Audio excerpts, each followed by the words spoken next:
Lors de son passage dans On refait la télé sur RTL, la journaliste Marie-Sophie Lacaro a dévoilé le nom de cette émission culte de Canal+ qu'elle aurait aimé présenter. Marie-Sophie Lacaro avait créé la surprise en septembre 2020 lorsque TF1 a annoncé son arrivée à la présentation du journal de 13h, succédant ainsi au regretté Jean-Pierre Pernaut. Près de 3 ans après son arrivée sur la première chaîne, la journaliste a été prise par l'émotion en évoquant la mémoire de son prédécesseur, décédé il y a un peu plus d'1 an. Je suis très émue. Parce que ça fait du bien d'entendre sa voix et parce que ce qu'il s'est passé entre moi et Jean-Pierre est vraiment inhabituel dans l'univers des médias, a-t-elle déclaré dans l'émission On refait la télé. Si Marie-Sophie Lacaro a fièrement repris le flambeau du journal télévisé de TF1, elle a tout de même admis au micro de RTL qu'elle aurait adoré présenter cette émission culte de Canal+. Marie-Sophie Lacaro dévoile le nom de cette émission culte qu'elle affectionne particulièrement face à Éric Dussart et Jade. Marie-Sophie Lacaro a expliqué les raisons pour lesquelles elle aurait aimé présenter en aparté.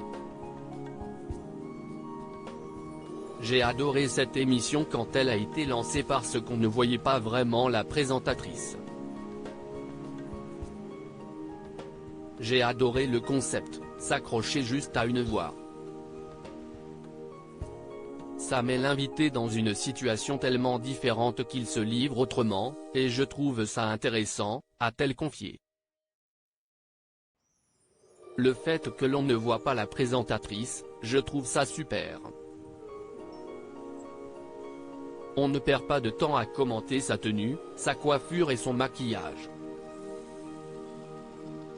On se concentre uniquement sur le fond, et ça, j'aime bien, a poursuivi celle qui ne verrait aucun inconvénient à travailler dans l'ombre à l'avenir. Cette conséquence que son infection à l'œil a eu sur le 13h de TF1. Si Marie-Sophie Lacaro est aujourd'hui heureuse de présenter le 13h de TF1, elle a pourtant été obligée de s'absenter de l'antenne durant quelques mois en raison de sa kératite amibienne.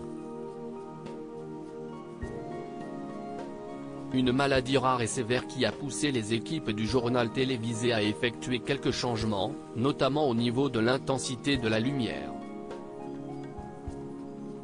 En ce qui concerne la lecture de son prompteur, la journaliste de 47 ans a expliqué qu'elle avait 2 axes de caméra. Et d'ajouter, un axe dans lequel le prompteur est assez proche, et donc là, j'arrive à le lire. Mais quand il est trop loin sur mon axe de caméra, là, c'est impossible, et je fais 100.